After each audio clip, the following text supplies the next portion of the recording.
আসসালামু আলাইকুম রহমতুল্লাহ। তুমি জ্ঞানী জ্ঞানী হয়েও জ্ঞানহীন যদি ওই অর্জিত জ্ঞানের বাস্তব প্রয়োগ না জানো। আজকে আলোচনা করব কিছু উচ্চশিক্ষিত দালালি নিয়ে। হৃদয় বিদারক ঘটনা। বঙ্গবন্ধুকেও এই দালালরা ছাড়তেছে না। শেখ হাসিনাকে নিয়ে আমাদের কোনো প্রশ্ন নেই বা আমার কোনো যুক্তি নেই, তর্ক নেই, মতামত নেই, কিন্তু বঙ্গবন্ধুর ক্ষেত্রে একটু যুক্তিতর্ক আছে। ৩৬ পৃষ্ঠা সিবির কোন পাতায় দালালি সিবিটা আছে সেটা আমার জানতে খুব ইচ্ছে করছে। যে আমি যদি দালালির কথা বলি, দালালি তো আগের মতোই আছে এবং দালালির ব্যবসা মহাসমারোহে চলে যাচ্ছে এবং অনেকাংশে আগেরটাকে ওভারটেক করে চলে যাচ্ছে। আগে যেমন শেখ হাসিনাকে যদি কারোর নিন্দা করতে হতো, সমালোচনা করতে হতো বা শেখ হাসিনা সম্পর্কে কোনো কটু কথা বা তার ভুল ত্রুটি নিয়ে কথা বলতে হতো, তাহলে আগে কী করতো? শেখ হাসিনাকে প্রশংসার বন্দনায় ভাসিয়ে পুষ্পমাল্য পরিয়ে তারপরে বিড়ালের সুরে ম্যাও ম্যাও করে দু একটা কথা বলতে হতো। ভাবছি অনেক কিছুর হয়তো বা চেঞ্জ হয়ে যাবে, যেহেতু সবাই নীতিবান, সবাই ন্যায়পরায়ণ ব্যক্তিত্ব চলে এসেছে, ধর্মপ্রাণ মানুষ চলে এসেছে, অনেক কিছু পাল্টে যাবে। কিন্তু বিধিবাম কপালে না থাকলে যা হয় সেটাই হচ্ছে। বর্তমান সময়ে আমরা কি দেখছি? এখন যদি আমাদের ডক্টর মোহাম্মদ ইউনূসকে নিন্দা করতে হয় বা তার সম্পর্কে কিছু কথা বলতে হয়, তাহলে আগে বলে নিতে হয় বা আগে বলে নেয় অধিকাংশ টিভি চ্যানেল, অধিকাংশ রাজনৈতিক বিশ্লেষক, অধিকাংশ মানব কমিশন, অধিকাংশ সুশীল সমাজের লোকজন এরকম বলে। আন্তর্জাতিক খ্যাতিসম্পন্ন ব্যক্তিত্ব, তিনি অসাধারণ ব্যক্তি। 50টা রাষ্ট্রপ্রধান এনেও ডক্টর মোহাম্মদ ইউনূসের সমমর্যাদার সমউচ্চতার ব্যক্তিত্ব পাওয়া যাবে না। এরকম প্রশংসা করার পরে হয়তোবা দু একটা শব্দ বলা যেতে পারে বা যায় বা বলছে মানুষ।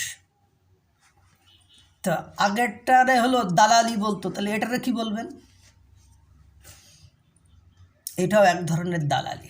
যাক, সবচেয়ে আশ্চর্যজনক এবং দুর্ভাগ্যজনক যে দালালিটা শুরু হয়েছে সেটা হলো বাংলাদেশের স্বায়ত্তশাসিত প্রতিষ্ঠান ঢাকা বিশ্ববিদ্যালয়। আমরা বিগত বছরগুলোতে দেখেছি সাদা দল আর নীল দল, এই দুইটা দল যখন সাদা দলের নেতৃত্বরা ক্ষমতায় এসেছে তখন সেই সাদা দলের দালালি করেছে। যখন নীল দল অর্থাৎ আওয়ামী লীগ ক্ষমতায় এসেছে তখন ঢাকা বিশ্ববিদ্যালয়ের নীল দল মানে আওয়ামীপন্থী শিক্ষকরা শেখ হাসিনা এবং আওয়ামী লীগের দালালি করেছে। ভাবছিলাম 36 পৃষ্ঠার সিবি সংশ্লিষ্ট বা সিবি ধারণকারী ভিসি এসে হয়তোবা এই দালালির চিত্র পাল্টে যাবে, কিন্তু কপাল পোড়া জাতি, হতভাগ্য জাতি। একসময় আমরা বলতাম শিক্ষার জন্য আসো, সেবার জন্য চলে যাও। এখনও আমরা বলি, বাট ওটা বই পুস্তক এবং মুখেই সীমাবদ্ধ। আমার এখন মনে হচ্ছে বলা উচিত শিক্ষার জন্য আসো, দালালির জন্য চলে যাও। আগেও দালালি ছিল, এখনও দালালি আছে, ভবিষ্যতেও দালালি থাকবে। তাই এখন থেকে আমার অনুরোধ, আপনারা যারা আমার বক্তব্যটা শুনবেন তারা বলবেন শিক্ষার জন্য আসো, দালালির জন্য চলে যাও। বলবেন না সেবার জন্য, কারণ সেবা করে না, মানুষ করে না, দালালি করে। ঢাকা বিশ্ববিদ্যালয়ের দালালি চিত্র আগের মতোই আছে। আমরা ইতোমধ্যে আপনারা জেনে থাকবেন, ঢাকা বিশ্ববিদ্যালয়ের টিএসসির পাশে রাজু ভাস্কর্যের পেছনে মেট্রো রেলের 2টা পিলারে ছাত্রছাত্রীদের একাংশ 2টা পিলারে শেখ মুজিবুর রহমান এবং শেখ হাসিনার 2টা পিলারে গ্রাফিতি এঁকেছিল, ব্যঙ্গ গ্রাফিতি এঁকেছিল ঘৃণা স্তম্ভ হিসেবে। এই মেট্রো রেলে সিটি কর্পোরেশনের আওতাধীন। সিটি কর্পোরেশন হয়তো বা ঢাকা বিশ্ববিদ্যালয় কর্তৃপক্ষকে বলেছে যে এটা শোভাবর্ধনের জন্য এটা মুছে ফেলতে হবে এবং অন্য কিছু করতে হবে। তখন ঢাকা বিশ্ববিদ্যালয়ের প্রক্টরিয়াল টিম এবং প্রক্টরের নির্দেশনায় বা নেতৃত্বে রাতে গ্রাফিতি 2টা মুছে ফেলা হয়েছিল। 29 তারিখে রাজু ভাস্কর্যের পেছনে ওটা মুছে ফেলা হয়েছিল। এখন ছাত্রছাত্রীরা এটা দেখার পরে প্রতিবাদ করে, মিছিল করে।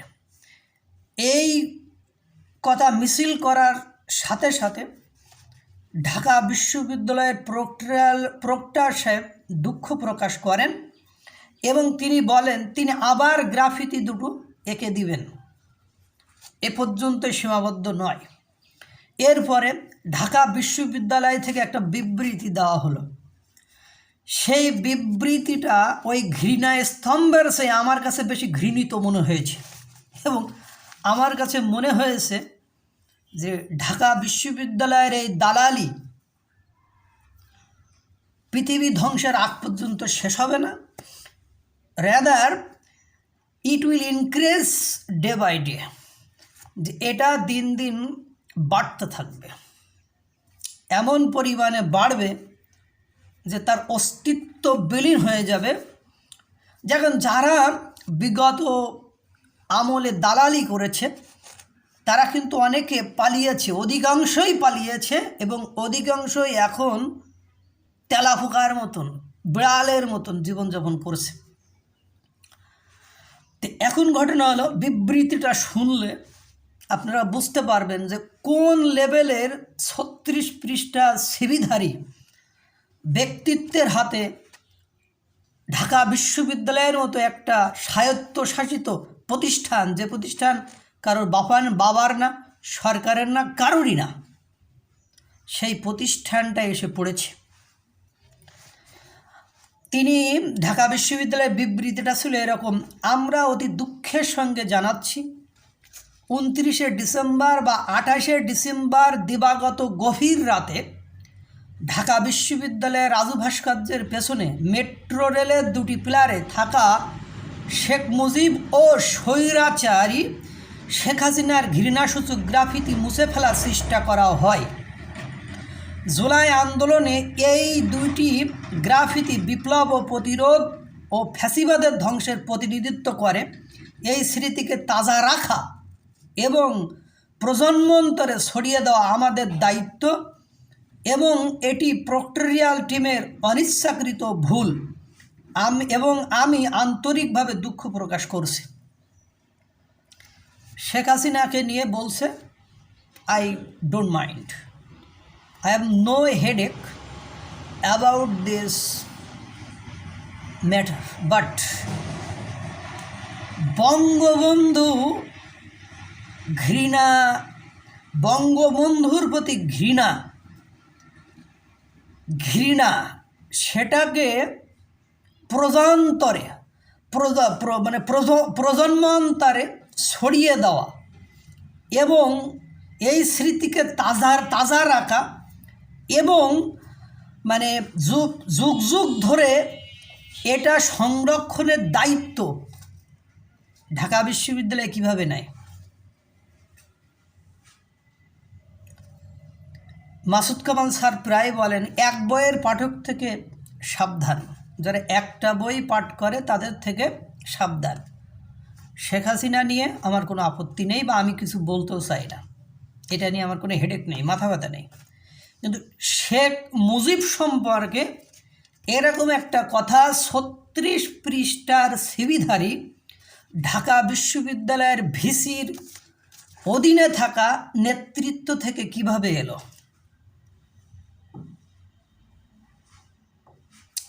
মানে what a shame it is. এটা একটা জাতির জন্য কোন ধরনের লজ্জা, এটা কোন ধরনের দালালি? আরে ভাই, আগে যারা দালালি করতো তারা পালিয়েছে, আপনারাও যে পালাবেন না এটারও কিন্তু গ্যারান্টি নেই।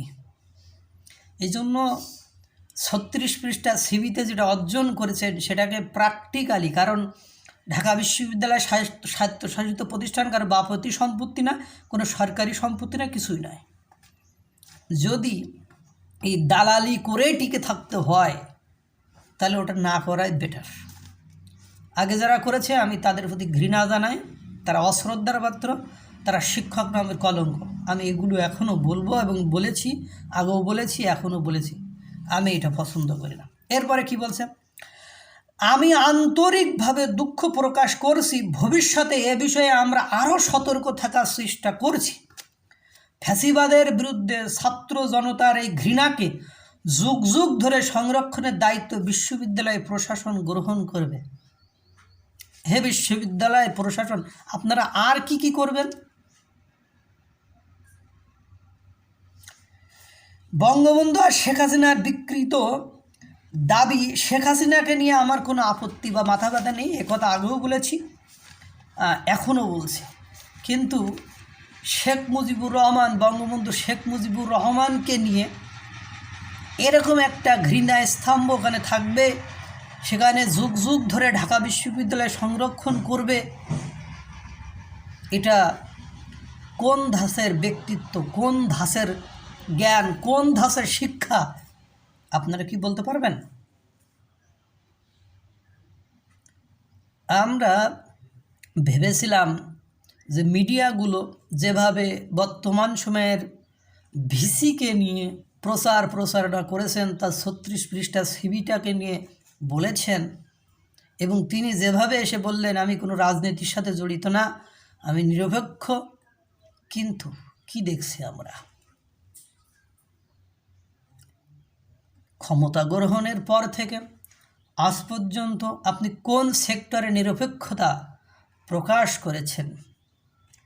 আগে ইউনিভার্সিটিতে কিছু হলেই প্রশাসন আসার আগে, পুলিশ আসার আগে বা ওই প্রশাসনের লোক আসার আগে ভিসি সহ প্রশাসন ছাত্রলীগের নেতাকর্মীদেরকে ডাকতেন।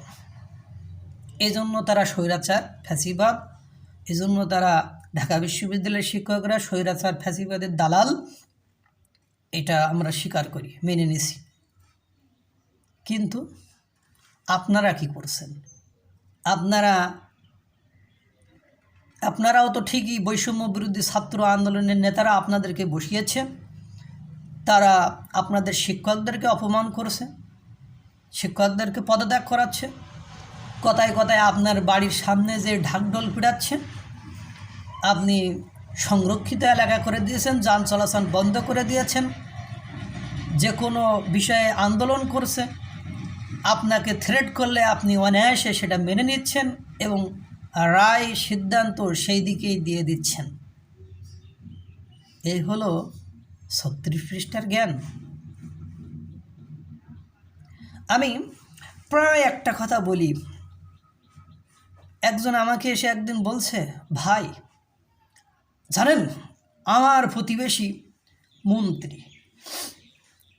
আমি ওয়েলকাম, আপনার প্রতিবেশী মন্ত্রী, জানেন আমি রাষ্ট্রপতি অঞ্চলের, ওই অঞ্চলের মানুষ, খুব ওয়েলকাম, ভালো।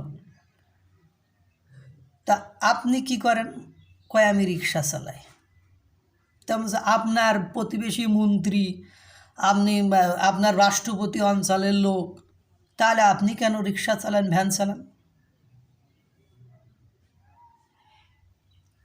কারণ কই মন্ত্রী 1000 কোটি টাকার মালিক, ওই মন্ত্রী যদি জাকাত দিত তাহলে তো আপনি ব্যবসা করে খাইতে পারতেন, আপনাকে তো আর রিক্সা চালাতে হতো না।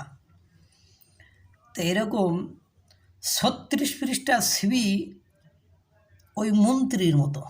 আমাদের যদি জাতির কল্যাণের কাজে না লাগে, সঠিকটা সঠিক এবং বেঠিকটা বেঠিক না বলতে পারেন, তাহলে 36 পৃষ্ঠা সিবি নিয়ে কি করব বলতে পারেন?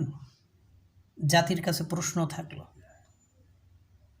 আগেকার দালালরা পালিয়েছে, তারা একসময় মনে করতো কি জানো, এই দালালি করলে আমার বড় একটা পোস্ট হবে, আমি ঢাকা বিশ্ববিদ্যালয়ের মতো একটা প্রতিষ্ঠানের ভিসি বলে নিজেকে জাহির করতে পারবো। কিন্তু যখন পালালেন তখন ওই পোস্ট কোথায় গেল, ওই সম্মানটা কোথায় গেল বলতে পারবেন কি? আপনিও যে পালাবেন না, আপনারও যে সেই পরিণতি হবে না, সেটা কি আপনি বলতে পারেন? কেননা সকলেই অকপটে স্বীকার করে ক্ষমতা চিরস্থায়ী নয়। So be careful and take a right decision for the welfare of the students and the country and the state. আল্লাহ তাআলা সকলকে ভালো রাখুক, সুস্থ রাখুক। আসসালামু আলাইকুম ওয়া রাহমাতুল্লাহ।